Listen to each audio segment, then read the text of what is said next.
Jeff, just a big win here in Russ, the program's first win here in a couple of 6 strides. Just what were the emotions after the game today? It's just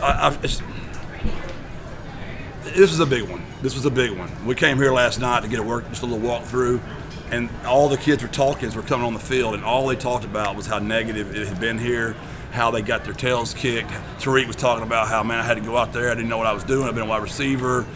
Frank's out scout team player of the week. They said JoJo was the quarterback. Things I don't know, right? But boy, it painted a picture to me of how many negative things were in their head. I don't know that I've done anything here any good, but the one thing I know I've done good, my kids don't play scared. We ignore the last play. We put out those bad memories, and we don't play with fear. We don't play with fear. We let mistakes go. We don't dwell on our mistakes. Day fumbles the ball, coming out of his own end zone, makes a pick 6. And I literally told my coach, I'm like, man, that's why you don't give up on kids. He didn't drop the dadgum ball on purpose. It's not like he went back here and said, I think I'm just going to drop this ball right now. So don't anybody say a word to that kid. You keep believing in Day. He's the kid that's made us look so smart all this dadgum time. We ain't turning on that kid right now. Was it concerning to hear them talk about all the negative things that had happened? Very. Or did you know that they could use that? Well, I just when I heard it, I'm like, I gotta get this out of their minds right now, right? But it's what we talk about every day. We go with it every single day. I don't want any of my kids to fear dying, and I don't want any of my kids to fear losing. My mama was here tonight, and no matter what happened in this game tonight, my mama was gonna think I was the best thing in the dadgum world. And them kids are loved by me the exact same way. It doesn't make a rip. If they win or they lose, I love them the same. So I ain't worried about losing. I ain't worried about dying. And I want my kids to be like that. We don't want to be fearful. That's not the way we were created to be. We need to go, believe, have some power in ourselves. Jeff, you guys are 8-0. Just what we're at the idle week now. Can you reflect a little bit on what that means? Yeah, it's huge. Let's be honest, man. I can cut the culture talk. We can have a culture pillar violation right now. This is big. To come here right now, moving into the new conference, we got a lot of momentum right now. We're not incredibly beat up. We've lost some kids. We were dropping like flies out there. I think with some time off, we might have our team for the UTEP game, maybe. I just got to see how bad the injuries are. But it's nice to go to an open week and know for a week I can get my guys healthy. We've talked all year about not eating the cheese and dealing with distractions, and this week to come in here ranked and have everything going on with the conference. Was this the most difficult week to put all that behind? There's no doubt. This was the toughest one. We were tired. We were tired. We didn't look like ourselves. We didn't play with tempo. We looked like a team just getting through a game.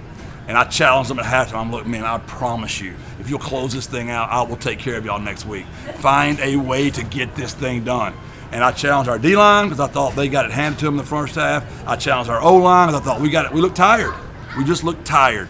And my boys and you got to be careful messing with big guys. One, I can't beat up anybody anymore, but I sure can't beat up my big guys. And those guys were fantastic. D-line dominated the second half.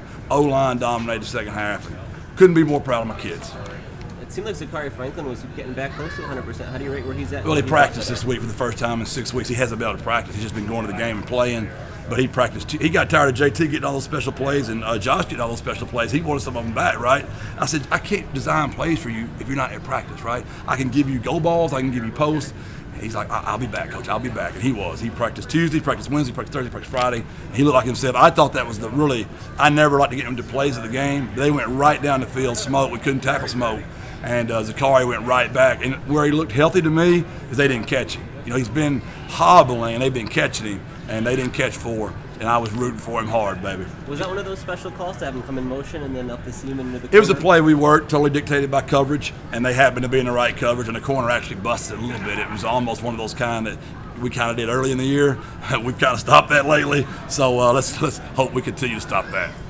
When you have Frank and Sincere both kind of going at the level that they're going, how difficult is it for teams to defend? Frank ran tonight now. He ran out of bounds early on a 3rd and 1, and I didn't say much to him, but I'm like, look, baby, I don't call them plays for you to be running out of bounds. I need you to get me some first downs. And it made him upset.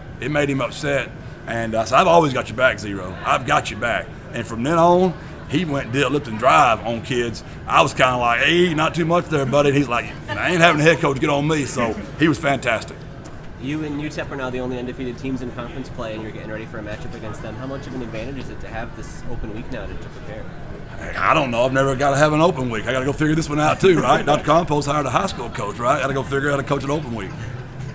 Jeff, you had a lot of family and friends here. Just what does that mean to you? My mom, she hadn't got to see me coach yet.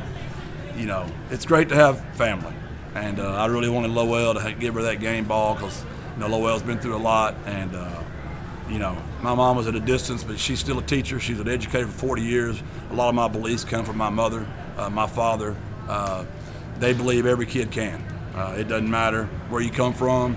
That's what my mother and father have taught me since the day I was a little bit of kid. And I've seen my mom teach the very worst and make them the very best. I mean, she had Chris Boyd in pre-K, and he's now playing for the Vikings right now. And Chris was a handful to teach. But we got him through, and he's getting paid to play right now. Got a degree from the University of Texas, so I'm proud of all my kids. But my mom, her being here, my dad couldn't make it, but it was good for my mom to make it. What about those fans down there in the corner? They're awesome. I don't know how many we had, but it was cool. And I know we had about 100 from Gilmer because I was out of tickets, right? And they were loud. When they told me they were here, I said, we can have a fight now. I know them boys know how to fight. Hey, I know you got to be excited. Your dad texted me earlier tonight and said he's going to get to go home Wednesday. Yeah, I am happy. It's going to be a burden on my mother for sure. He said today, I'm so worried about her, all this stuff. I said, no, you got to do your part. Mom's done enough. You do your part. So I'll take care of Billy. Coach Metzel told me to tell you he said hello. Is there any word you want to send back to our Buckeyes? I got to be careful on the NCAA stuff. I'm proud of them. I'm proud of how they continue to save young men. That's what I'm most proud of. There's a lot of kids in Gilmer, Texas, that those men are saving and taking care of, and that's what this game's about. I bumped into Kenny Pepway today at the Amber. He brought his car. He told me to tell you he said hello, and he still wished he had a chance to play for you for 1 year. Yeah, he'd have made me a lot smarter if I'd had it. Yes, sir.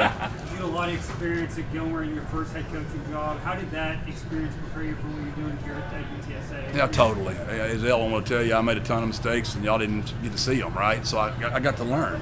There's a lot to this job, and not that I'm any good at it, I'm not saying that, but I made a lot of mistakes at doing it along the way.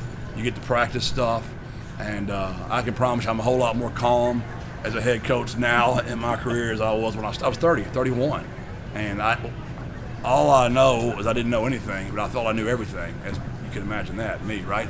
But you just learn, and my kids, my players, They have always believed in me, and they've always made me look way smarter than what I am. And I've got an unbelievable group of former players that still stay in touch. Some were here tonight, and that's why I do what I do. Jeff, is it too early to know on Tariq? It looked like he was a little banged up. We don't know. We're going to have to see what the X-ray says. For him to miss the whole second half, obviously that's pretty concerning.